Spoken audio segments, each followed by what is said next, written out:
So we are celebrating disrupting doctors' careers first birthday. Woohoo! Woo! So I'm here with Ola. And Hello. if you are someone who has listened to at least 5 of these podcast episodes and you haven't contacted us yet, this is a very warm invitation to do so. What do you think about that, Ola? Absolutely. Drop us a line. Let us know where are you at with your journey of changing into an alternative career and which was the most episode that has resonated with you from the podcast. Yeah, we want to know your best episode. Absolutely. And we want to know, most importantly, how can we help you? Clearly, these podcast episodes are doing great things in the world. We've had at least 23,000 downloads in a year, which is impressive. But we want to know, how can we help you? Yes, you're listening now, you. So email us at team@medicfootprints.org. And if you're like, I don't need any help, feel free to just leave a review. Help us help millions of doctors across the world. So leave a review on your platform of choice.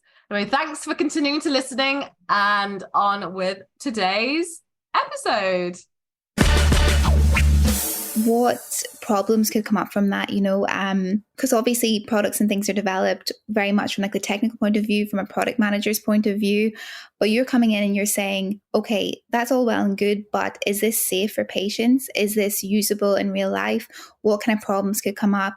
And if there is risk, basically it's always looking at harm to the patient. If there is risk of harm to the patient, what can we do? What kind of controls can we put in place to make sure that that harm is minimized or completely removed altogether?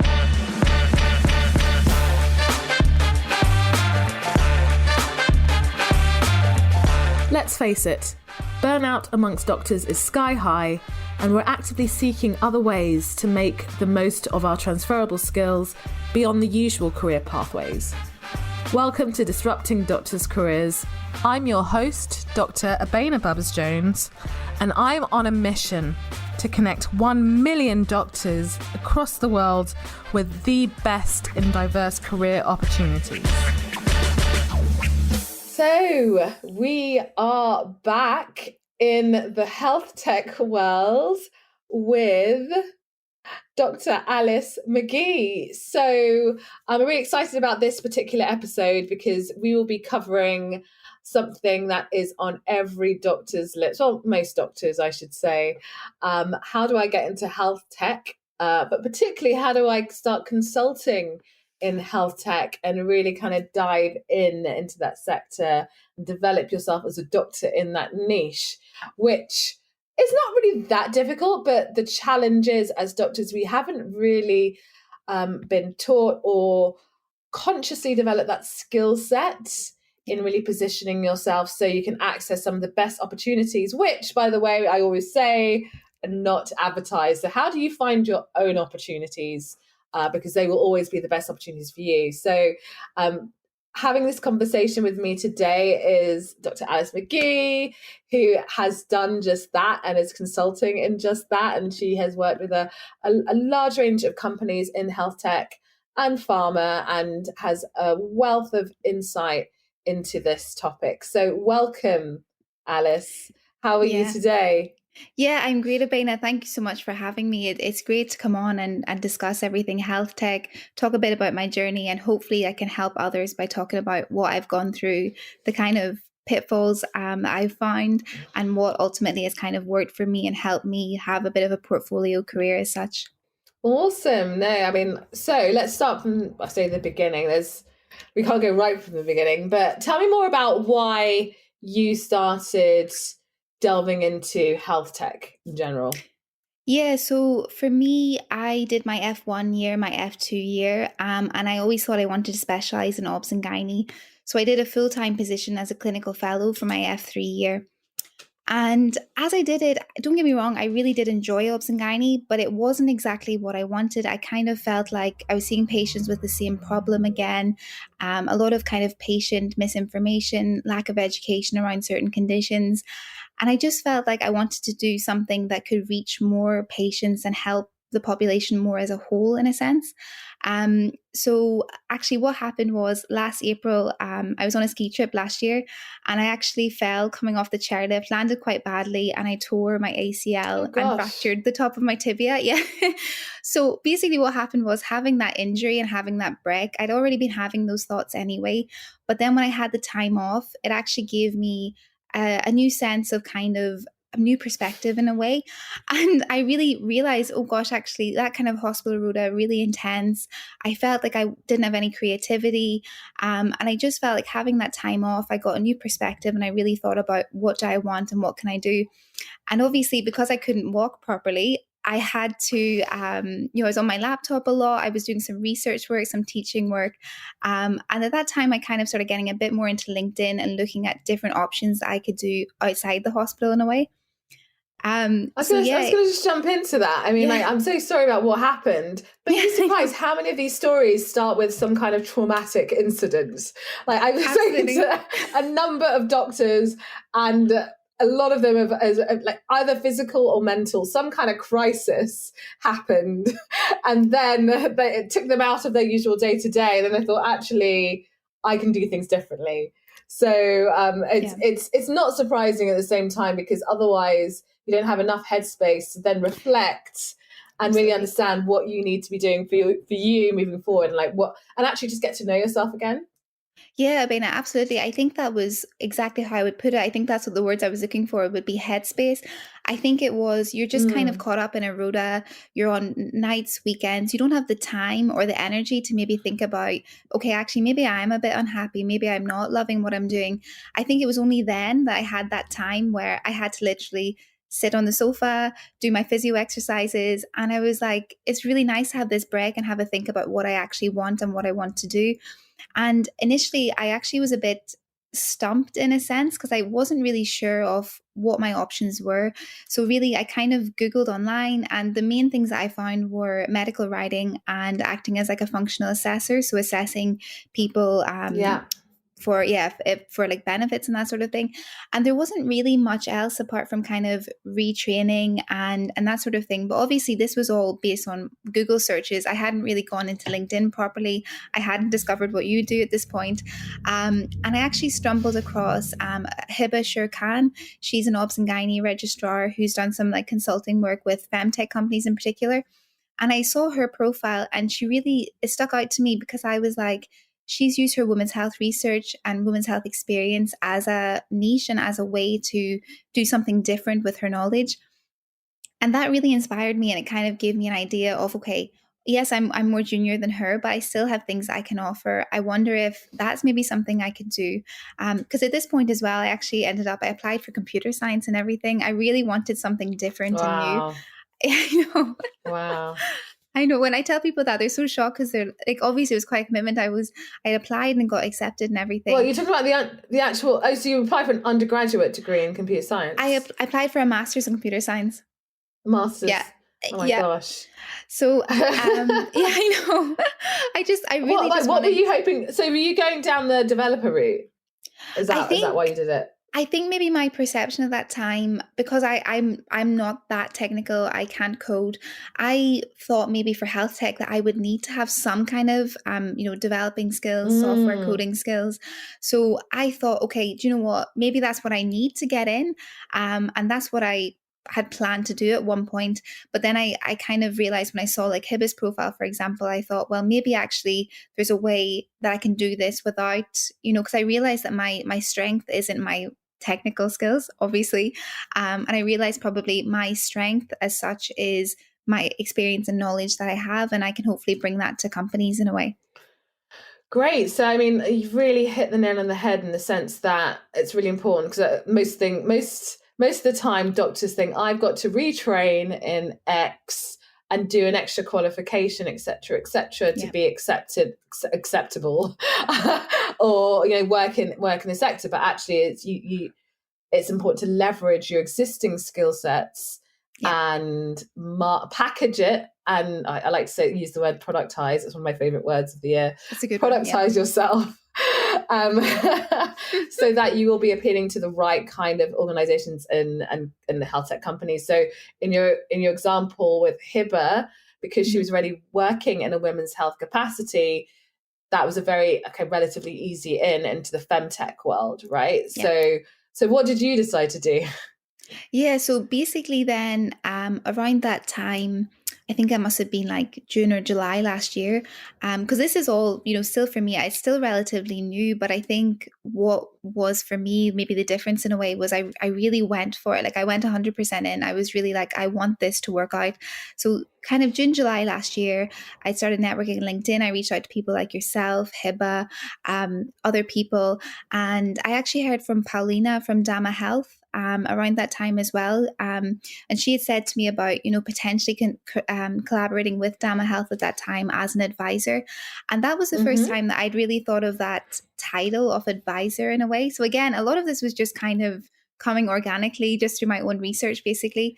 And it ended up Can I just step back on that? Because, this is the bit that I think a lot of doctors struggle with, is like the level of research and the reach outs. Yeah. So what did you have a strategy in mind when you were doing what you were doing then with your reach outs and looking for opportunities? How did you structure it in such a way where you weren't like spraying and praying?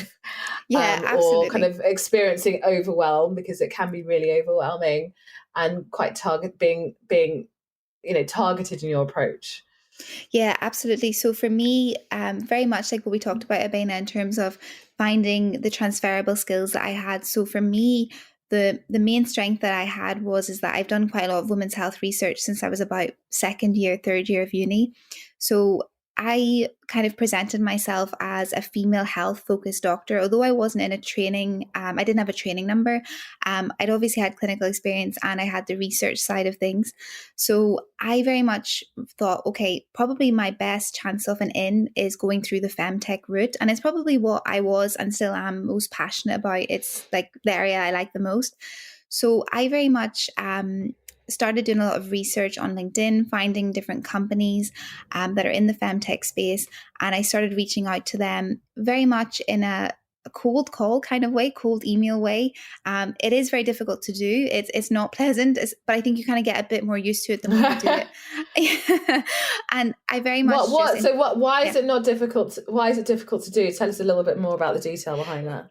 Yeah, absolutely. So I think it's so obviously with hindsight now, and obviously I've got work and I've built up a bit of a name and experience, but when you're starting out, and especially like those first emails and messages I was sending, I didn't have any experience. It was like getting the first kind of foot in. So it was very much, you would send out emails and you'd hear nothing back. You would send out messages and it would go nowhere. You would get a lot of no's. We're not hiring right now. We're not looking for someone with your experience at the moment. So although now it's all kind of come together nicely, at the time, there was a lot of moments where I was like, am I actually doing the right thing here? Maybe I should just go back to full-time clinical medicine at the minute. Maybe this isn't for me. But I think because I wanted it so much, I kept going, and I thought, okay, if I keep on, sending out loads of messages, all you need is one to start with to get your foot in the door. So luckily what happened was I reached out to Hoopsie, which is an Australian-based startup in eco-pregnancy tests in the fertility space. And I reached out to their founder, Lara, and I said to her, I'm a doctor, women's health focused, experience in women's health research. I'd really love to kind of help you with your content, your marketing, and kind of get your name out there a little bit more.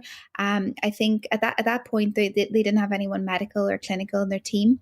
And I just saw kind of an opportunity to say, maybe having a doctor endorsing what you're doing, not endorsing, but maybe like kind of supporting it with content would be a good way to add credibility to your brand.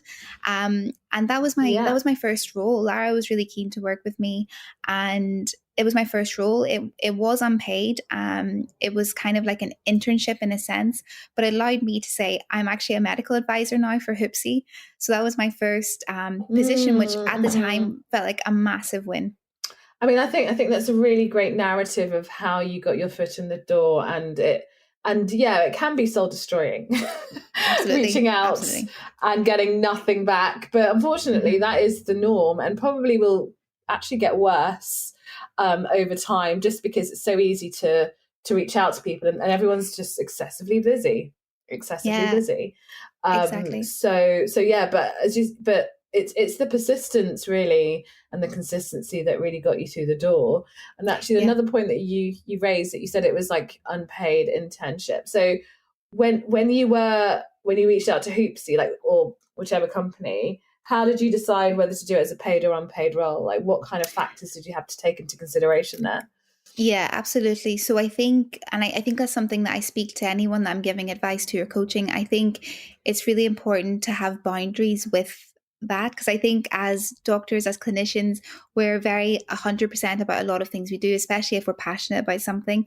And I think it's very easy to fall into the trap of doing like unpaid work that's crazy hours and not getting recognized for what you're doing, because I knew that in myself. Even when I was doing that at that time, I was bringing a lot of value by putting my name to that, by contributing content. So for me, how I kind of worked it was, I thought this is a good opportunity, but what I'm going to do is kind of set a boundary or set a limit. So I agreed a certain amount of content per month with Lara. It wasn't very much. It was maybe 3 articles a month, something like that. It was a manageable workload. And it meant that I still, although I was doing it for free, it wasn't taking up too much of my time. It was still keeping me free to look for other opportunities, still do my locum work, still do research work, but gave me the title that I kind of needed. Sure. I mean, what other benefits or non-monetary benefits did you get from that role, or in general?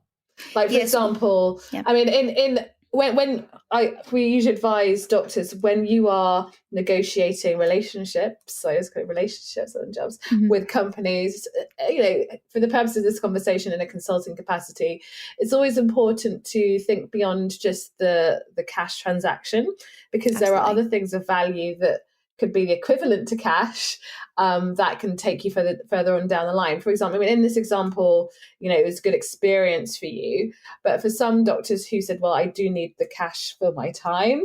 And there are other things, like, for example, there's equity, there's options, there's introductions, there's, do you have any speaking opportunities at X conference? You can be as creative as you want with it. Was that a discussion that you had with them on that? Yeah, so basically, like a quid pro quo, that's the best way of describing it. Yeah, absolutely. So basically at that time they're still, I'm not sure what exactly their status is now, but at that time there wasn't much cash, and to be honest, I was still quite new to the game, so I wasn't really aware of even like asking or considering kind of sweat equity. So at that time, very much for me, it was kind of a mutual relationship in that I would help them with exposure and they would help me with exposure, and it did pay off, to be honest, because they had a really good PR company called Aubergine, and we worked together to get like articles in newspapers and magazines. So it was really good for me to be able to say, oh, actually my article has now appeared in Grazia, Belfast Telegraph. So there was, although I wasn't paid for that work exactly, it paid off for me to say that my content is featured in these articles and in these magazines and newspapers. Yeah. That's great. And so, we advise doctors, if you are doing things that doesn't involve cash, just be very clear on what the returns could be for you, and you can be as creative as you want with it. The deal is between you and the company, or the person who you're dealing with in the company. But I think that's great. So, I mean, you use that opportunity as a springboard to other things. Just moving ahead a little bit. Actually, no, going back. So, as doing the technical route, so you've set yourself up as a consultant essentially. So for the purposes of this conversation, or actually any conversation you might have, consultant does not mean you've done your CCT. It does not mean that you're working in management consulting. It means that you are providing your advice and expertise and your time with another company or organization. That's all that it means. And I spent a long time trying to find out, to really understand what consulting meant, like a long time, because there was no real kind of definition. But that's all it means. It's just a fancy term for just giving your advice, which we all do. Sounds really good. Yeah, exactly. No, it sounds really good. And everyone can do it. Anyone can do it, and everyone can do it and will do it. So how did you use that to then further build your profile, because you've worked as a clinical safety officer as well, haven't you? So how did you move on to that? Yeah, so basically from Hoopsie, I landed work with Luna, which is a startup in teen and adolescent health for girls and those assigned female at birth. And from there, again, that I'm was going to really, ask you specifics yeah, again on this. Sorry yeah, to interrupt. So it's fine. only because the details are so important, right? Yeah, So you absolutely. said from the Hoopsie you went into Luna. So how Yeah. did that happen? So yeah, good point. So yeah, because Sabine, I think that's the thing. It's so easy to skim over these details, but exactly, if you're trying to get in, this is what you need to know. So basically, Yeah. yeah, I know. Luna, I was lucky because on LinkedIn, I think someone had reshared Jazz Schambury's post. She had highlighted that she was looking for doctors to help out with the content and ask Luna questions. And I'm pretty sure that someone in my network had reshared it. I can't remember who it was. And I just, again, I didn't have any expectations, but I thought I'm going to put my name forward for that and see would they be interested in working with me. So I had a quick call with Jazz maybe a week later, and she was quite keen for me to join the team and start working with them. But I would say that, and I do always kind of say that's really important to people, because I think, you know, that cliche thing of your network is your net worth, but having a really good network leads to so many opportunities because people will like posts, they will share posts.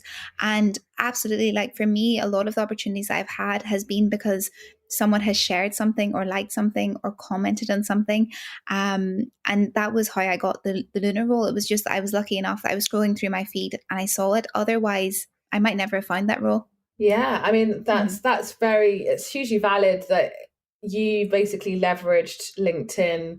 You've done a lot of, I like to call listening exercises, which is, you know, just seeing what people are saying, seeing what people are commenting on, following the right kind of people, engaging with the right kind of threads. And that does lead to opportunities. And doing it again consistently. So doing it as a one-off doesn't work. And actually, before this podcast, you did mention that when you took a bit of time off, you noticed that the engagement also went down, and you may have missed out on a few things. But I mean, I think that's a really great narrative on how you managed to use it as a springboard to your next role. But yeah, let's tell us, because what does come up quite a lot is, and what a lot of health tech companies do need, especially in their procurement processes, working with public sector organisations like the NHS or other organisations, is to have a clinical safety officer. So could you tell us a bit more about what is that and why is it important? Yeah, and what absolutely. does that involve? So absolutely. So again, for me, I trained as clinical safety officer only earlier this year. So it was March this year that I did the training with NHS Digital. And again, it was lucky. It was a connection through Dr. Michelle Griffin, who had suggested me to work as a clinical safety officer with Aura Fertility. So again, it was very much a case of connections through LinkedIn that got me that role, thankfully. And basically what a clinical safety officer is you still have to be a clinician to do it. So you still have to have your GMC registration. So you can be a doctor, nurse, physio. As long as you're with your registered body, you're fit to do it, and you have to have sufficient clinical experience. So, you know, I was coming into that as an F4, so that was still enough experience to kind of suit the requirements. And you also have to do the NHS digital training, which can be done in person or online, and it's a 1-day session going through all the requirements of the clinical safety training. And basically, the clinical safety officer can come in and support a startup or company that's trying to get the credibility and also to get into the NHS or working with private healthcare providers. And basically what it is you're looking at the product or service that company offers, and you're kind of the mediator in a sense between obviously you've got the product team, the engineers, and like obviously the founders, CEOs who developed everything, but you're coming in and thinking from a patient perspective and a clinician perspective, what problems could come up from that, because obviously products and things are developed very much from like the technical point of view, from a product manager's point of view. But you're coming in and you're saying, okay, that's all well and good, but is this safe for patients? Is this usable in real life? What kind of problems could come up? And if there is risk, risk of, basically it's always looking at harm to the patient. If there is risk of harm to the patient, what can we do? What kind of controls can we put in place to make sure that harm is minimized or completely removed altogether? And so, I mean, I think this role is essential. How can you differentiate between, say, a physio doing this role and a doctor doing this role? Yeah, absolutely. So I think it's very dependent on the startup that you're working with, for example. So for Aura Fertility, it was really helpful to have a doctor or, yeah, probably a doctor or a nurse, maybe even like a nurse who is more specialized in fertility, for example. But I think it was important in this aspect to have someone who understood about the consultations between patients and doctors in the fertility space, the kind of problems that could come up for patients who are going through fertility treatment, and the kind of support and issues that could come through using the Aura fertility service, and like the chatbot and everything that was part of that. I think, for example, if it was a physio who was training as a CSO, it probably maybe a different kind of startup would be more useful. So something that's more, physio or musculoskeletal focused, for example. So I think it's all about playing to your strengths and where you have more expertise in a way. And do you find that the appetite amongst health tech companies are to go for a doctor over a non-doctor, or does it just depend on what they're looking for, what they're willing to pay for more specifically? No, I get that. I think it really depends, Abena, on probably the company and what they're looking for. Most of the CSOs I know are either doctors or nurses. So I'm not sure if I actually know someone who's a physio who can do it, but they're definitely, I know mostly doctors and nurses who do it. And there are like consulting groups that provide a CSO service. So there's like Kaleidoscope, Safe Hand, and they have a lot of nurses and doctors that, companies could directly hire through them. And then obviously you get maybe someone like myself who's more independent and you would hire on an individual basis. So definitely companies can go to those kind of groups like Safe Hand, Kaleidoscope, and get one of their members of staff who may be a nurse or a doctor to help with their company and help get them into the NHS. So Alice, are you working? What does your week look like at the moment? Yeah, so my week is very varied. I would say week to week it really changes. For me at the moment, I'm still working as a clinical research fellow with the University of Aberdeen. So that's doing my women's health research. So I do that full time on a Monday and a Tuesday. So I'm working from home mostly with that. I'll have some meetings with my supervisors. Sometimes I have to go in for trial things and that sort of thing. But I really enjoy still having those 2 days to kind of keep doing the research that I've been doing for a while.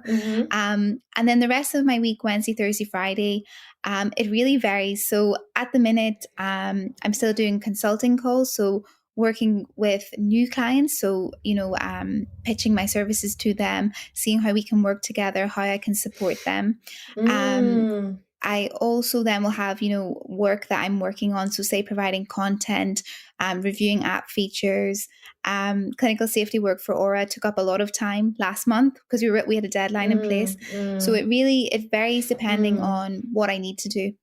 Sure. What proportion of your time is focused on what we all call lead generation, where you're like fishing for new work and new clients? How much of your time would you say that is involved? So I would say, Abena, kind of like we talked about slightly earlier, I think I only recently have really understood the importance of lead generation. So I think initially, because I was working so hard to get my initial work in consulting, I was doing lead generation all the time. And I think I enjoyed kind of taking a break from it for a while. It was kind of a refresher to kind of have enough work to keep me going. But kind of looking, this year, after I finished the work with Aura Fertility, getting them ready for the requirements they needed to do as CSO, I realized, I need to get back on my lead generation game, because to keep kind of work flowing, you need to be always thinking about what's next. And in some ways that can be a bit tiring. Maybe not everyone would enjoy aspects of that. But basically, I found I took a break posting on LinkedIn. I think maybe it was most of March until about mid-April. So it was about a good 5 weeks where I didn't really post much at all on LinkedIn. And normally I would have posted every, maybe like twice, 3 times a week usually. And my engagement just fell off. Like my chart was like, almost down to minimal. It was unbelievable. Yeah. It really, people always go on about it, but it's so true. Basically probably start of May again, I got back into it and I was like, okay, I really need to get back on this because it's affecting my engagement, who I'm speaking to. I'm not getting as many new leads. So I set up, a more regular kind of posting schedule. And probably at the minute, I would say lead generation. I try to batch my content. So I try to batch my LinkedIn posts and write them all in one go, have them scheduled and ready to go. Because I think having to do it each day is just, it's too stressful. You need to have everything prepared. I actually use the LinkedIn like scheduling feature within LinkedIn, just the timer. So I'm sure you could do something more sophisticated than what I'm doing. It's quite basic, but yeah. I mean, whatever works. But yeah, I mean, that's a really good strategy to actually write your content in a contained time frame, and then that will go out on a regular basis. But I find that the algorithms do change all the time, and they like it. So someone told me recently, they like it when you comment and start looking at something else, and then you post. And then you comment on your post and then comment on the comments of your post. Because they're looking for ongoing engagement, especially after you post. So they like people that post and then bugger off. Yeah, fair enough. So it's so I mean, like, but I think because very recently I posted on LinkedIn because I turned 40. I saw your post. I loved it. May, baby. And again, like I've literally this year I've committed to a higher level of authenticity, which means my weaknesses, my strengths, my age. I'm not apologetic for that whatsoever, but most people will not put their age on LinkedIn, but I absolutely will. So doing everything people absolutely won't do, I'll do it. And just reflecting on, what have I learned? Like, you reflect on what you've learned and the impressions I got. I mean, like I posted 5 days ago.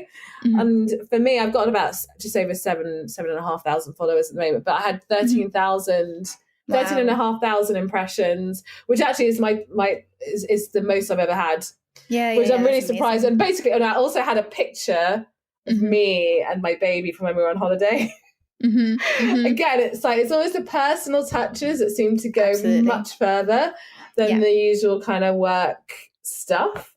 But like with the posting, it is totally about trial and error. And when you talk about lead generation, I mean, there are different forms of generating leads. And I'm not even going to even touch the surface with this because this is a whole like masterclass and a half of itself.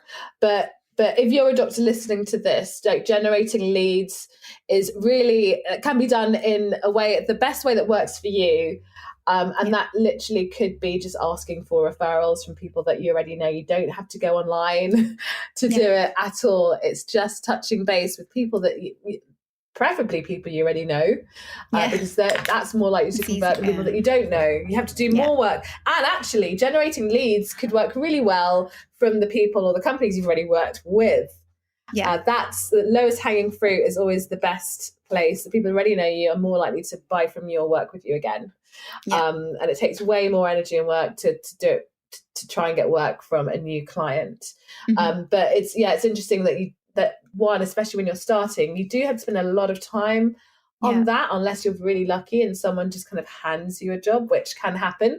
But actually spending that time developing that skill will put you in great stead for the future if you are looking at developing yourself as an independent consultant in the longer term. And there are so many skills that, I mean, this was basically, I advise doctors in our incubator, you need to look at yourself as a business. Even if you're doing it on your own as a solopreneur, you are a business, and actually you need to think about all the components of your business and what you need to be focusing on the most. At the end of the day, businesses fail when they don't have any cash. So in order for you to get cash, you need to get work. In order for you to get work, you need to find clients. In order to get clients, you need to put yourself out there and productize yourself. In order to productize yourself, you need to know what you're actually going to offer and who you're going to be targeting. So a lot of these things really need to be thought out. And yes, like it sounds like you've been down a learning curve, and we all have. Even if people are told this, you still need to go down that, really steep learning curve from medicine to like, and so people that have done it or are still doing it, like massive kudos to people like you, right? Because it's hard and it can be soul destroying. But when you get through that path of success, it can be hugely rewarding. So what would you say have been the personal benefits for you as a doctor and a person in essentially working for yourself as a consultant? Like, what are the benefits of working independently for a number of companies rather than just the one? Because most doctors would think, I just need to get a job and get an employed job. So tell us a bit more about that. Yeah, absolutely. I think about it just before I go into the positives of it. I think it's really important to acknowledge that it is a really big mindset shift. So for me, it's like, obviously, like both of my parents were always full-time employed. I was full-time employed. I always just thought I would just be employed. So to me, the shift from being someone who is full-time employed to self-employed, having to do business stuff, like all these things, was a bit of a shock. And sometimes I almost felt a bit guilty or bad that I wasn't full-time employed, which is really weird. It was a weird type of guilt in a way. But I realized that, it's just a different type of work schedule, and it's really nice to enjoy that and have that freedom. So yeah, I think probably the number one thing for me would definitely be the amount of learning and new things that I've done over the past year. I think for me, that's the most important thing. I think, like a lot of people who are in healthcare, doctors, nurses, I think we like to be challenged. We like to learn new things. And for me, over this past year, I've learned so much about myself. I've learned so much about business skills, non-technical skills, communicating with people, organization, management. It's been a variety, content, product, clinical safety. I can't even, probably, God, I don't know since when, but probably in quite a while, in 1 year, this has been maybe the most I've learned in some ways. Obviously, you learn a lot in medical school, but I think the variety of what I've learned this year is really what I would say makes it so interesting to me.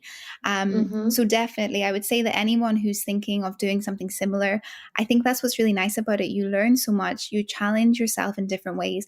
You grow as a person because you have to. You're doing something different. You're outside of your comfort zone a lot. And I think that's really good, but obviously scary at times as well. And I think additionally, having autonomy and a bit of freedom and a break, because I was very, I went straight through school, straight through uni into F1, F2, F3. And I think, like how we talked about with that accident at the skiing, I think it was the first time, in my 20s that I had a bit of time to say, okay, who am I now? What do I want? Because when we apply for medicine, when we apply for these courses we do, we're young, we're only 16, 17. So I think having a regroup with myself and thinking about, okay, what do I want my life to look like? I think having that and having that autonomy again has been really, really nice and really rewarding. Thank you so much for sharing that. And I think I completely echo what you said. For me, I left the NHS, I say completely, it wasn't actually completely, as in I stopped being employed by the NHS, but I still did work for them, but as a self-employed. But moving away from it and becoming self-employed, I noticed the difference. Yeah, that autonomy was huge and actually just so freeing, where you could just take time off whenever you wanted. You could work as much or as little as you wanted, go on holiday whenever you wanted, just not having to ask anyone else but yourself as to when you want to work or not. You can also decide how much you get paid.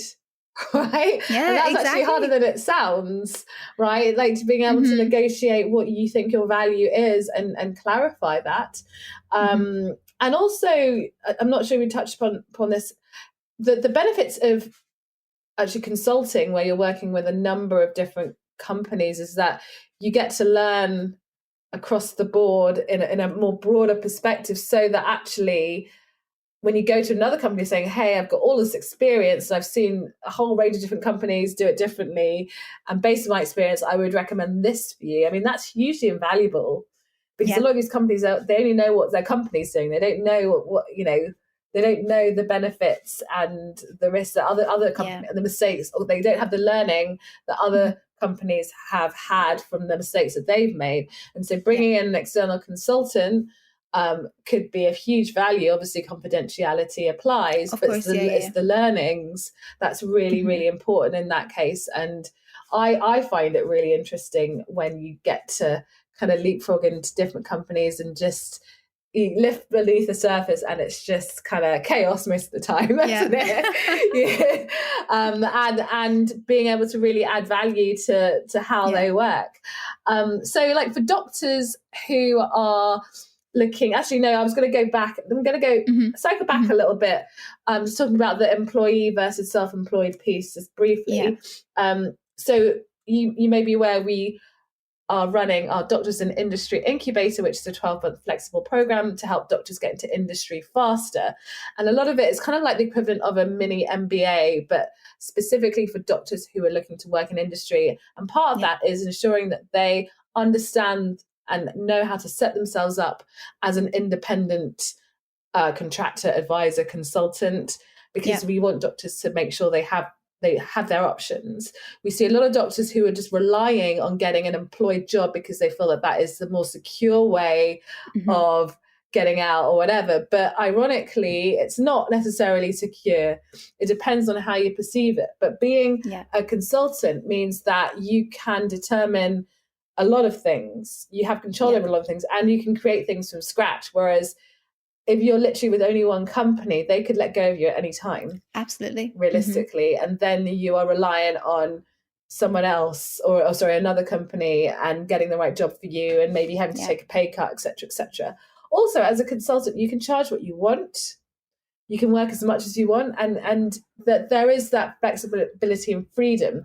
But I think the concern is, it's got to be backed by being very clear as to how you set yourself up as a consultant, so you don't end up getting burnt out, because it's very easy to do that as a consultant. Absolutely. I have to say, very easy to do that. But you also get paid your market worth. And one of the things that we really subscribe behind, especially if you are a solopreneur and you're working on your own, especially as a doctor, is premium pricing. I don't know if you know much about the whole premium pricing values-based model, where in many cases you'll see a contractor will say, well, I'll get paid by the hour and this is my hourly rate, which is fine, but it only gets you so far. And realistically, you're not going to be working full time for these companies and actually be doing a lot more behind the scenes. So what we usually advise is look at the value, the transformational value that you're offering the company, and then put a figure on it according to how much you think you're going to work and how much money you want. Yeah, essentially. Absolutely. It's a lot, in some ways it's a lot simpler than it sounds. It has to have a lot of thought put into it, and you also have to pick a figure that aligns with what the company also feels like they will get a return on investment on. There's lots. I mean, this is a whole other piece, but these are things that you would probably be thinking about if you are setting yourself up as a consultant. Like, what thoughts do you have on that, Alice? Yeah, absolutely, Abena. So I think actually that's really interesting, because it's only now that I've had a bit more experience that I realize, the value in premium pricing, and looking at like having retainers with companies as well. Because I think especially when I started out, especially when I started with Luna, for example, because that was my first paid role, it was very much I just worked on an hourly rate, and obviously as I got a bit more experience, my hourly rate went up. But I think definitely there's a lot of problems with that in a sense, because your cash flow and your payment very much varies per month depending on how much work you're actually doing. So I completely agree with you. I think you end up doing a lot of work that's not chargeable in a way, like, for example, emails, meetings sometimes can be. It depends how, formal, informal they are. But you do a lot of behind the scenes. You maybe support them through LinkedIn. You're posting about them. They're using your name in a way. So yeah, I agree. I think premium pricing is really, really good. It's something I'm developing myself at the moment, as to how to pitch myself. But yeah, I think it's definitely a learning curve. And I think maybe for starting out, an hourly rate is good, but definitely as you build yourself a bit more and build more of a brand and a reputation, I think going that kind of route, premium pricing with retainers, is a good way to go. Yeah, no, that's interesting, because I would say start off with premium pricing. Don't start off with hourly rates. Fair enough. Because a part of that is sustainability piece. So as we know, a lot of doctors are moving because they're burnt out, and there's a huge well-being issue, like a huge well-being factor behind the wanting to move. And so what we don't want is them to end up in the same situation they were, in the move, before they moved. And again, like, the strategy is take time off, really, really think about your offering for companies. But I would say always from the get-go, start off with premium pricing, because you don't want to be working full-time either. So I say full-time, like 5 days a week. My philosophy is I'm always working towards a 3 to 4 day week maximum. Yeah. That's just me. And at least a third of that for me should be free, unscheduled time. But this is for well-being. Yeah, no, absolutely. We talked about headspace earlier. It's still an important part of how you structure your week. So if you're listening to this, how can you mitigate stress and burnout whilst you're working for yourself? Because entrepreneurs, solopreneurs, it's just too easy to get to that point. So before we round up, sorry, go on. No, I was just gonna say, Abena, actually, I think, I'm gonna backtrack on my advice about that. I think you're right, actually. I think that's okay. Because no, but I think you're definitely right. Perspectives. We have different perspectives. Yeah, but I think kind of now, it's been hard probably to start with that would be better, because I think now for me it's hard to kind of shift out of the mindset of an hourly rate. So I think actually I'm gonna backtrack and say go premium pricing from the start. Go with that. Take Abena's advice on that one, not mine. I mean, different things work for different people. Yeah. I think it's important to know what your options are. And there are a billion and one ways to price yourself. But I would always say 100% go for premium pricing. But in order for that to work, you need to be very, very clear on what you're offering the company that you're working for. And then that is of value to them. And then it's clear what the investment is for them, that they can make a great return from it. That's the best way, and again, that's something that we talk about in the Doctors and Industry Incubator. It's an art, I have to say. Yes. It's not just it's an art, and it takes work, and a lot of it, as you said, mindset shifts and confidence translates to success, and lots and lots of trial and errors translates to success in Absolutely. This. So before we round up, do you have any other tips for doctors who are looking to go down the consulting route in health tech in particular? Yeah, absolutely. So I think in general, we've already kind of touched on this, but I think, use your LinkedIn, establish a network, establish a brand and a reputation, start getting yourself out there, find what you're interested in and what naturally comes to you in terms of posting, but get your name out there as a key opinion leader, a thought leader on a specific topic that you're passionate about, be it a certain specialty of medicine, be it AI, ML, whatever it is. And I think, just, stick at it, keep going. It is tough, but I think having the freedom and the skills that you'll develop will be worth it when you start to establish yourself a bit more. And always kind of look at how you can develop yourself. Is there any courses you can do, anything you can do to help yourself, like the incubator, for example?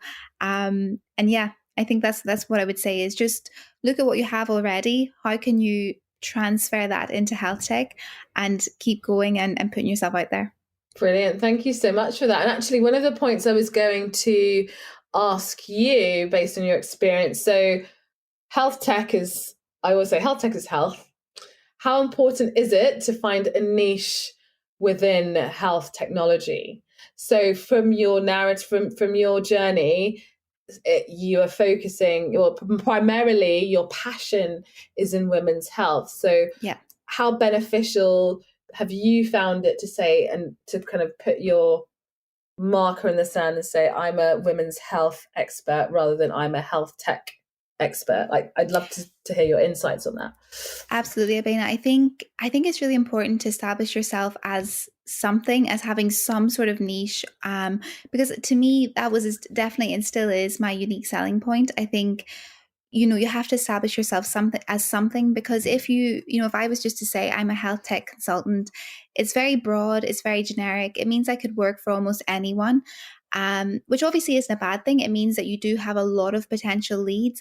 But I think especially when you're establishing yourself, I think having a specific skill set or a specific niche is a really good way to establish yourself as more of a specialist. I won't use the word expert because I don't feel like I am an expert, but I think using word of more of a specialist is a good way. Yeah, I think having a specialism is a good way to get started and establish yourself. And it really helped me get a lot of work in the femtech space. And I think now that I've built up the skills and experience that I have, obviously, if I want to expand a bit more, I can, because I've built up a lot of transferable skills in content, product, clinical safety that can be taken out of femtech and used in other companies. But I think without that initial niche and specialism, I think it would have been hard for me to kind of brand myself and get a name for myself. Thank you so much for sharing that. And I think, again, like you've just illustrated the importance of the niche there. But I wanted to pick you up about the word expert. So in practice, expert equals consultant equals advisor. It's the same thing. Yeah. I don't know if you've noticed that. So, because I came from medicine thinking, oh my God, I can't possibly say I'm this or that, or I know more than. But the reality is, if you're working with a company and they're contracting you because of your skills and your knowledge in a certain area, you are the expert. Mm-hmm. Do you know what I mean? Like you talked about Hiba, and she's in obs and gynae senior level, but you're also working as an expert in women's health. Does that mean that your input is any less valuable? How much do companies care at this stage as to what ST level you are or CCT level you are, based on your experience? What would you say? Yeah, absolutely. I think that's a really good way to kind of phrase it. I think probably part of that attitude, maybe avoidance of the word expert from my side, just comes from, working in the NHS, dealing with CCT consultants. And I think I was always a bit wary of using that word. But I completely agree with you. I think, for example, there's roles that are advertised now that in some ways I would be more likely to get over someone who was an NHS consultant, in the sense that I have health tech experience and expertise. Whereas they're probably very good as like a subject matter expert, but they don't actually have the practical, kind of direct experience. So yeah, I absolutely agree with you. I guess maybe I should get a bit more comfortable with using that word. I guess it's probably just my own kind of using this as a coaching session, by the way, for Alice. I know, just welcome to a coaching session. well, it's interesting because we're going to talk about imposter syndrome in our next podcast. Yeah, it's a very important part of this. But no, I mean, we've all had it, and I'm only picking this up because I've had it personally, and it's what I've learned from that transition from the public sector mindset of can't possibly say that I'm more than I am. I know. And then moving to the private sector where no one cares. They just want to know that you can do the job well. Do the job, absolutely. Right? They don't really care how many letters they have after your name. They don't really, and if they do care, they're after very specific knowledge. And but you'll see most for example, chief medical officers, they're not exactly CCT, post CCT. They could be anybody with a medical degree. Yeah, anybody absolutely. with a medical degree. So there's so much opportunity there. And I think the people that do succeed are the ones that can position themselves well and are great communicators and networkers. Yeah, absolutely. Basically. They know their value, or they can communicate their value, and they can do the job. Right? That's it. It's not how many courses you've done. Courses can help, but they're not going to get you through the door. Yeah. And it's about who they know as well. Yeah, 100%. Brilliant. Well, thank you so much for your time. And, this is a really great conversation to have. And I think we really picked on a lot of pain points that doctors face when they're considering getting into health tech, consulting in health tech, and some of the nitty gritty detail of the actually how-tos. So, and I really appreciate you sharing some of those challenges with us and your story. I know you're clearly doing really well. You've done it in such a short space of time, by the way, I have to say.